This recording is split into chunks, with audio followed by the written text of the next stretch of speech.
Bonjour à tous, aujourd'hui on va parler de jugement. Je pense que ça fait partie de ces sujets qui sont présents au quotidien de chacun d'entre nous. Est-ce qu'on a le droit de juger? Certains vont dire il n'y a que Dieu qui juge. Et justement, aujourd'hui on va avoir une analyse du rabbi, un commentaire du rabbi de Lubavitch passionnant sur le sujet, à savoir quand est-ce qu'on a le droit de juger mal. Ça veut dire quand est-ce qu'on a le droit d'avoir des propos négatifs sur un certain comportement. Et sans plus tarder, on va commencer. Vous avez un PDF dans la description de cette vidéo pour pouvoir suivre dans les mots. Donc je vous invite à cliquer dessus pour s'imprégner du message qu'on va explorer aujourd'hui. Alors, la paracha de Noach, qui est la paracha de cette semaine, et la paracha dans laquelle on parle de l'histoire du déluge. C'est une histoire passionnante, tragique. Et aujourd'hui, on va s'intéresser au rôle que Noach a eu. Alors, on va commencer pas par la page 1, comme d'habitude, mais directement à la page 4, la source 3. C'est un passage du Zohar, qui est le livre central de Kabbale. C'est rare qu'on ait à étudier un passage du Zohar aussi long, surtout dans ses cours. Le Zohar qui est un livre très très très profond. Et là, on a un passage qui est accessible, et donc on va avoir dans ce passage la comparaison qui est faite entre Moshe et Noach, entre Moïse et Noé. Les deux ont eu à un moment dans leur vie une décision à prendre sur la façon de réagir à un entourage, à leur entourage respectif, qui s'était mal comporté. Noé, comme on le voit dans la paracha de cette semaine, qui vit à un moment où le monde se comporte très mal, vit à un moment où Dieu décide de ni plus ni moins que de détruire le monde entier. Et donc Noé doit réagir face à ça. Et Moshe, bien plus tard, qui à un moment donné va faire face au peuple juif qui a servi le veau d'or, et Dieu veut mettre de côté le peuple juif pour le remplacer avec un nouveau peuple, écoutez bien, qui va être la descendance de Moshe. Et donc il dit à Moshe, je vais me débarrasser du peuple juif et c'est toi qui vas prendre leur place. Et donc il y a des réactions qui sont très très très différentes. Moshe va se battre, et il va même jusqu'à dire à Dieu, efface-moi de ton livre. Je préfère ne pas être dans un livre dans lequel on détruit mon peuple. Alors que Noach ne va pas faire de proposition à Dieu, ne va pas prier, ne va pas négocier, comme on va pouvoir le voir plus tard avec Abraham ou Moshe dont on fait la comparaison maintenant. Noach va pas avoir de réaction. Et c'est un peu ce qu'on va lui reprocher aujourd'hui, et on va comprendre pourquoi on a le droit de lui reprocher, a priori. Donc, il y a ce passage du Zohar qui présente un peu la situation et qui donne l'avis de deux rabbins. Un qui s'appelle Rabbi Yehuda et l'autre qui s'appelle Rabbi Yitzhak, qui sont pas d'accord sur la façon d'analyser le sujet. Rabbi Yehuda, on est dans la page 5, dans la deuxième partie, Rabbi Yehuda nous dit il faut pas être trop dur avec Noach parce qu'il n'avait pas les outils dont disposait Moshe Rabbeinu. Ça veut dire, Rabbi Yehuda nous dit comme ça, Noach était un tzaddik, certes, c'était quelqu'un d'un niveau assez élevé, mais il n'avait pas entre les mains les outils dont Moshe disposait. Alors vous allez me dire, quels sont les outils dont Moshe disposait? Très simplement, Moshe va dire à Dieu, regarde ce que tu as fait avec ce peuple, tu les as sortis d'Égypte, tu as investi tellement en eux, il lui a rappelé le fait, tous les miracles qu'il a fait, et finalement, on en finit par faire tourner la page. Comment on peut faire une chose pareille? Et Moshe va même jusqu'à dire, efface-moi de ton livre, comme on l'a dit tout à l'heure. Rabbi Yehuda nous dit, c'est pas grave, Noach n'avait pas les mêmes capacités que Moshe. La raison pour laquelle Noach n'est pas intervenu, n'a pas prié, n'a pas demandé, c'est tout simplement parce qu'il n'en avait pas les capacités. Rabbi Yitzhak n'est pas d'accord avec Rabbi Yehuda. Il dit non. Il dit écoute, à partir du moment où Dieu lui a dit je te sauverai quoi qu'il arrive, je maintiendrai mon alliance avec toi, Noach avait la possibilité de faire un sacrifice et de demander ainsi par le biais du sacrifice la miséricorde de Dieu. On voit bien ce qui se passe quand il sort de la Teva. Quand Noach sort de l'arche, il va faire des sacrifices. Donc il sait communiquer avec Dieu, il sait demander ce qu'il a envie, il sait prier. Il avait la possibilité au moins d'essayer. Et puis, Rabbi Yehuda de lui répondre, quand Noé voit la situation autour de lui, quand il voit les mécréants, quand il voit ce qui se passe, eh bien, Noé se dit incapable de pouvoir faire quoi que ce soit. Et quelque part, peut-être, et ça c'est pas écrit dans les mots, mais c'est ce que j'ai ressenti de ce qui est écrit entre les lignes quelque part, Noach, il doit se dire peut-être j'ai pas envie d'avoir affaire à ces gens-là. C'est-à-dire que si je prie pour eux, ça veut dire que je rentre quelque part dans leurs affaires et je veux pas avoir de rapport avec eux. Je pense que c'est un peu ce que Noach il doit se dire, parce qu'il dit si je vais prier pour eux, ça veut dire que j'ai une certaine appartenance, que j'ai une certaine solidarité. Et même ça, je veux pas avoir, parce que vu le comportement que ces gens-là avaient, il s'est dit, moi, je me mets de côté. Donc, c'est la différence entre Rabbi Yehuda et Rabbi Yitzhak. Rabbi Yehuda qui est très indulgent avec Noach et qui lui trouve des circonstances atténuantes, et Rabbi Yitzhak qui dit non, Noach aurait pu faire quelque chose, il aurait pu au moins essayer. Alors, sur ça, le Rabbi de Lubavitch amène un commentaire de son père, et il explique en réalité la source de la divergence d'opinion. Pourquoi est-ce que il y a des opinions différentes chez Noach, à propos de Noach, chez Rabbi Yehuda et Rabbi Yitzhak? Il nous dit comme ça. Rabbi Yehuda, la source de son âme, va chercher dans les mondes spirituels, dans les sphères spirituelles, dans ce qu'on appelle les séphirotes. Eh bien, il vient du niveau de chesed, c'est-à-dire tout ce qui est attrait à la bonté, à la générosité, à la largesse, à la pitié, etc. Et donc, il a toujours cette tendance à l'indulgence. C'est pour ça qu'il est aussi, il est moins dur avec Noach que Rabbi Yitzhak. Alors que Rabbi Yitzhak, lui, il vient de la gvoura, de la sévérité, de la justesse.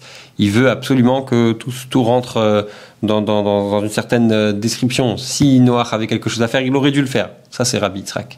Et dans la source 4, on amène l'introduction du Tanya qui nous parle aussi de ce sujet. Parce que quand l'Admour Hazaken, donc l'auteur du Tanya, quand il écrit son livre, il a écrit d'abord une introduction dans laquelle il se justifie. Pourquoi est-ce qu'il écrit ce livre? Parce que il dit, vous avez toutes sortes de livres, et dans tous ces livres, il y a toutes sortes d'opinions. Parce que, pourquoi est-ce qu'il y a ces opinions? Parce que chacun est fait différemment. On a une source de notre âme, notre neshama, qui vient d'un monde spirituel différent, qui s'est arrêté dans les mondes spirituels eux-mêmes à un niveau différent, ce qui va faire qu'il y a des opinions qui divergent. Par exemple, l'exemple le plus connu, et qui est amené aussi dans l'introduction du Tanya, c'est la discussion qu'il y a toujours entre Beth Shammai et Beth Hillel. D'ailleurs, vous remarquerez que le mot Shammai, en français, ce chamailler vient, paraît-il, du nom de Shammai. Ça, c'est intéressant. En tout cas, Beth Shammai vient de cette sphère, de cette séphira qu'on appelle Gvura, la sévérité. Et Beth Hillel, lui, vient de la séphira de Chesed. Et c'est pour ça qu'ils sont pas d'accord. C'est très intéressant de voir que c'est pas juste une divergence qui vient, une discussion, une controverse qui vient suite à des opinions personnelles, etc. Mais c'est ancré au plus profond de ces personnes. Et donc, la question qu'on va se poser, c'est pas parce que quelqu'un vient d'un niveau spirituel différent qu'il est capable de juger. Comment est-ce qu'on peut se permettre de juger alors que la Mishnah, nous dit dans Pirkei Avot que il y a une obligation pour chacun de juger favorablement. Oui, cette fameuse phrase que tout le monde connaît, il faut juger les chaf zechut. Ça veut dire du côté du mérite. Quand on voit quelqu'un agir, on ne sait jamais ce qui peut se passer derrière. On n'est jamais conscient de ce que cette personne elle a pu vivre et de ce qu'elle a pu faire. Donc on doit toujours juger les chaf zechut. Il doit toujours y avoir dans notre tête, un point d'interrogation, se dire peut-être que cette personne ne voulait pas faire de mal, peut-être que cette personne ne savait pas ce qu'elle faisait, etc., etc. Et donc, la question qu'on a sur Rabbi Yitzhak qui dit Noach aurait dû faire mieux, Noach aurait dû faire plus, il aurait dû se battre, il aurait dû au moins essayer. Pourquoi est-ce que Rabbi Yitzhak est aussi négatif? Comment est-ce qu'il peut être négatif alors que la Mishnah nous dit clairement qu'on a l'obligation de juger chacun favorablement? Plus que ça, on a une grande règle dans la Torah, c'est que quand on nous raconte des choses, c'est toujours fait avec une grande précision, et malgré cette précision, on va parfois choisir d'utiliser des termes qui vont être moins négatifs. Pourquoi? Parce qu'on ne veut pas parler mal des gens. Et on a l'exemple dans la paracha de cette semaine. Quand on parle des animaux purs et des animaux impurs, alors pour comprendre cette logique, il faut bien comprendre qu'en hébreu, les mots pour pur et impur ne sont pas les mêmes qu'en français. Je vais expliquer ce que je veux dire. En hébreu, le mot pur, c'est tahor. Et le mot impur, c'est tamé. Donc, c'est deux termes différents. En français, c'est pur, et puis le contraire de pur, c'est-à-dire impur. Donc dans la Torah, on a, quand on parle des animaux qui doivent rentrer dans l'arche, on va appeler les animaux tahor et les animaux qui ne sont pas tahor. Tahor qui veut encore une fois dire pur en hébreu. Et la Gemara dans Maseret Psachim, dans le traité Psachim, nous dit fais très attention à ta façon de parler des gens, d'accord ? Fais très attention à ne jamais sortir quelque chose de négatif, de termes péjoratifs de ta bouche. Pourquoi ? Parce que regarde, la Torah, elle est extrêmement précise. Et on va retrouver dans le Talmud des fois des pages entières qui traitent d'une seule lettre, qui parlent de ce qu'on peut apprendre d'une seule lettre. Donc, quand tu veux t'exprimer à propos des autres, il faut que tu fasses très attention à ce que tu dises, parce que la Torah, qui va parfois être tellement précise à la lettre près, a choisi de rajouter 8 lettres en plus pour ne pas parler mal de ces animaux. Et si on fait attention de ne pas parler mal même des animaux, on peut s'imaginer que quand on parle de n'importe quelle personne, on doit faire attention, et il y a plus forte raison quand on parle de Noach. Noach, qui est le seul personnage dans la Torah, il y a Yosef aussi, mais Yosef, c'est pas dans les 5 livres de la Torah. Noach, c'est le seul qui est appelé Tzadik. Il n'y a aucune autre personnalité dans la Torah, pas même Abraham, pas même Yitzhak, pas même Moshe, qui est appelé dans la Torah elle-même Tzadik. Et pourtant, on a quelqu'un qui s'appelle Rabbi Yitzhak qui dit « Non, il aurait pu faire mieux, il aurait dû prier ». Comment est-ce que Rabbi Yitzhak peut avoir un jugement aussi négatif sur un personnage aussi important que Noach ? Sur n'importe qui, il y a plus forte raison quand il s'agit de Noach. Encore un détail, et c'est ce qu'on retrouve dans Rashi, ce fameux Rashi qui a fait couler beaucoup d'encre, qui nous dit, le pasouk, le verset nous dit « Noach était un tzaddik dans sa génération ». Et ça crée une discussion. Certains disent c'est positif.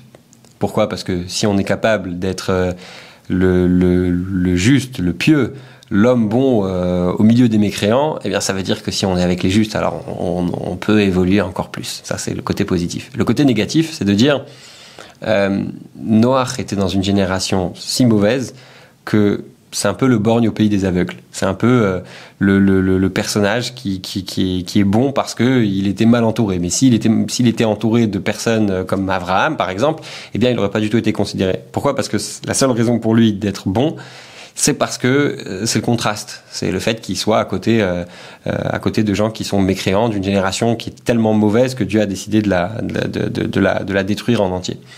Donc, la question revient ici encore une fois.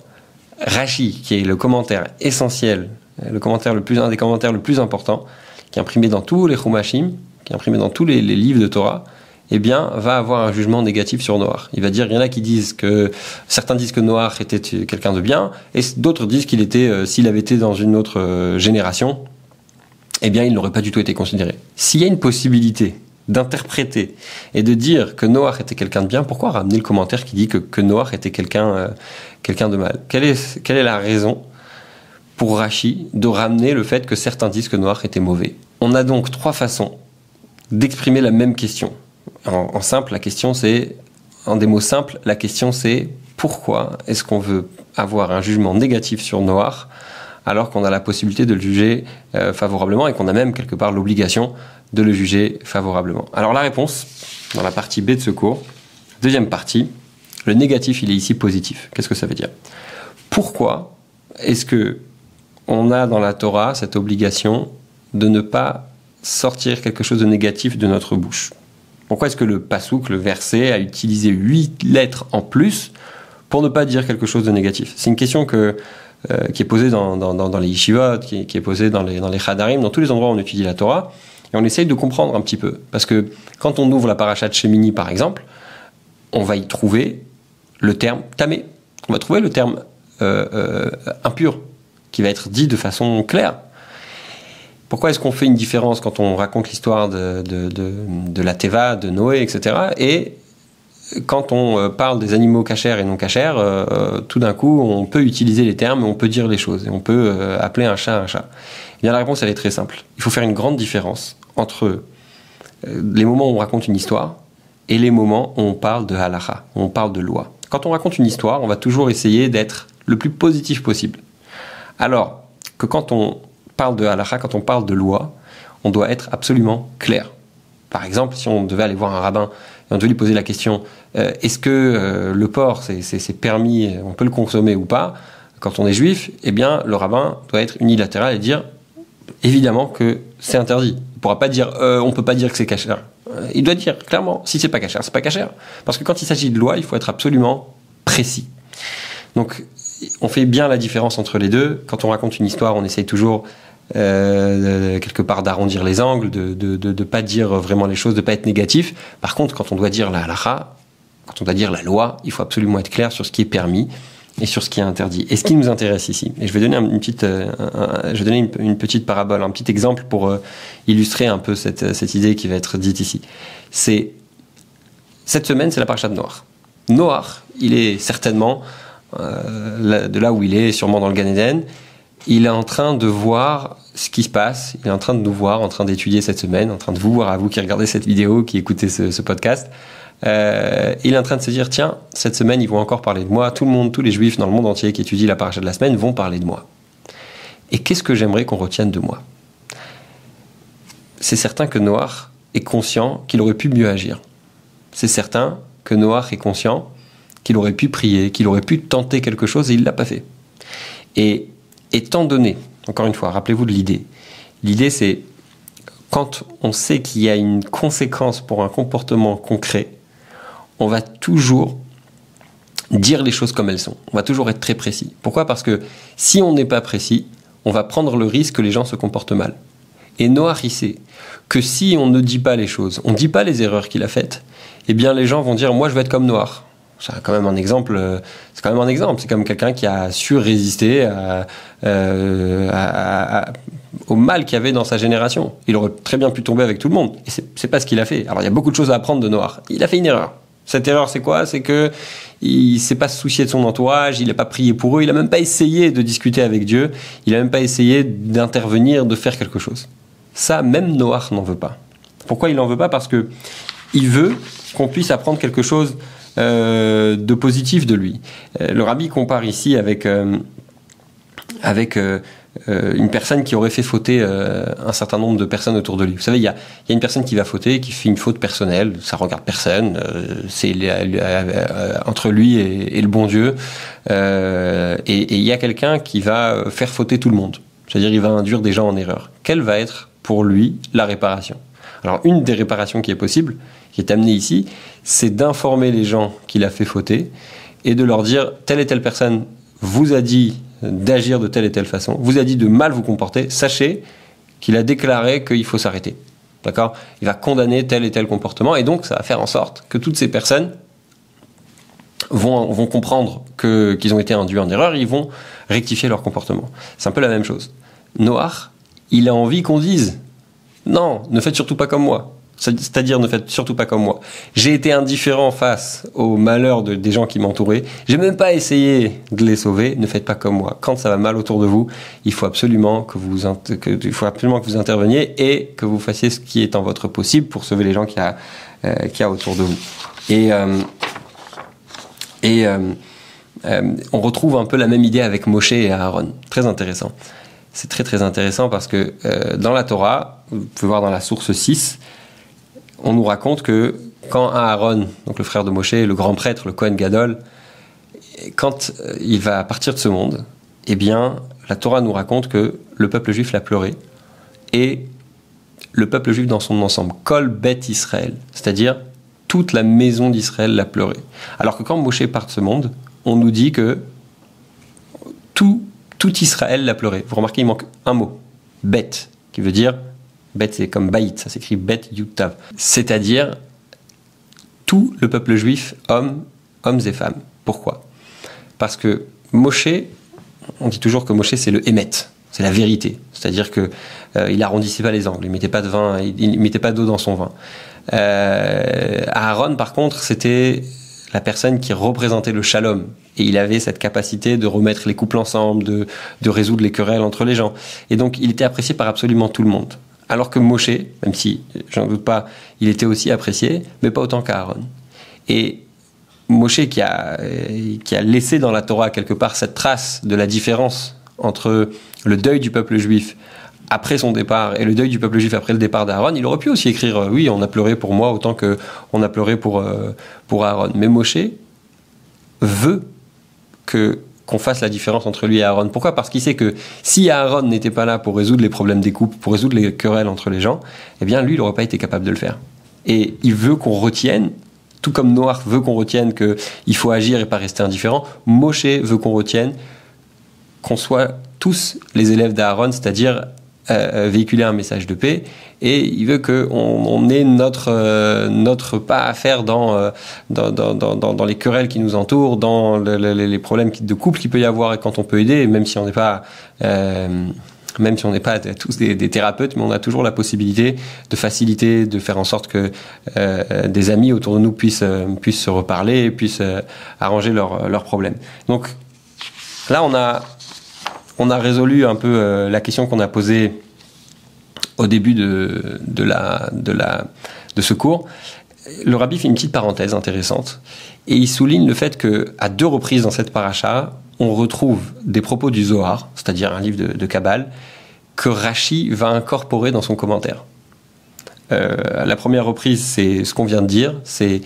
Certains disent que Noach était quelqu'un de bien, d'autres disent qu'il était quelqu'un de mauvais. On l'a dit tout à l'heure, c'est un passage du Zohar.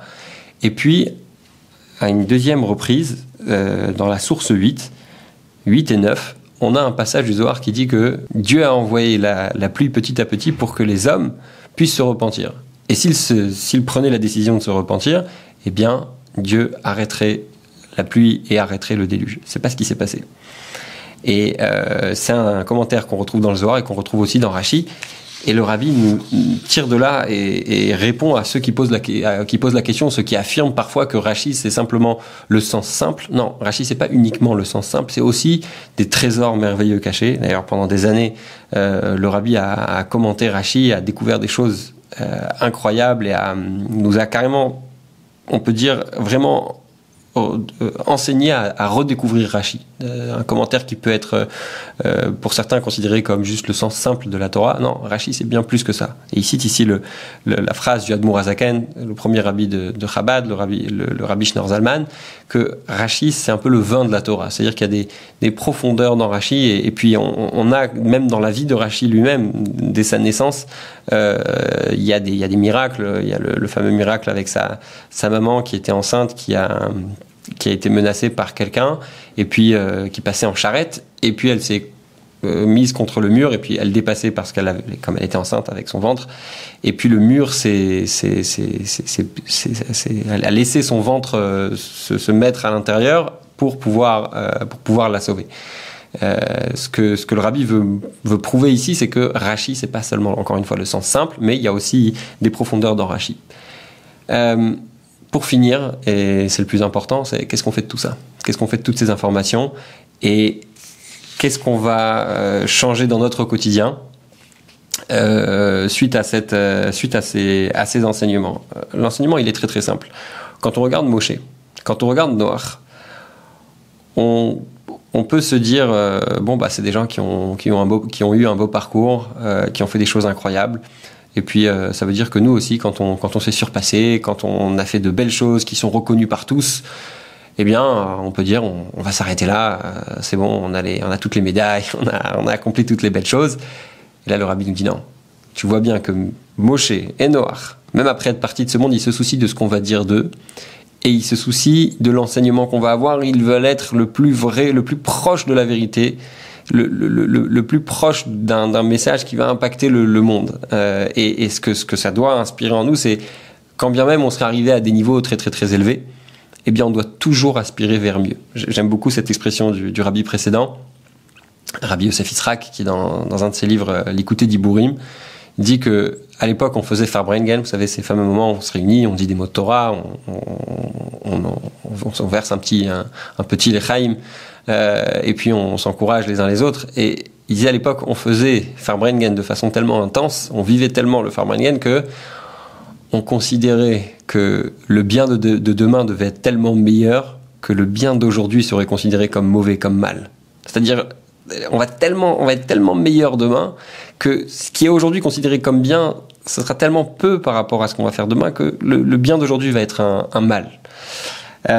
Et c'est valable dans tous les domaines, c'est valable aussi dans l'étude de la Torah. L'étude de la Torah qui est un ingrédient capital de la vie du juif. même si on a étudié parfois des choses 100 fois, et qu'on l'a étudié même 101 fois, on s'est surpassé, on a fait énormément d'efforts, il faut absolument toujours s'améliorer, continuer de s'améliorer. Et si c'est valable pour l'étude de la Torah, à plus forte raison pour le sujet essentiel dans la vie de Moshe, dans la vie de Noach, qui est l'influence sur notre entourage. On ne doit pas être insensible à ce qui se passe autour de nous, et on doit agir, on doit encourager le monde autour de nous à avancer, à devenir meilleur, à s'engager plus dans la Torah et les mitzvot, et puis finalement, pas seulement influencer notre entourage, mais arriver à influencer le monde entier.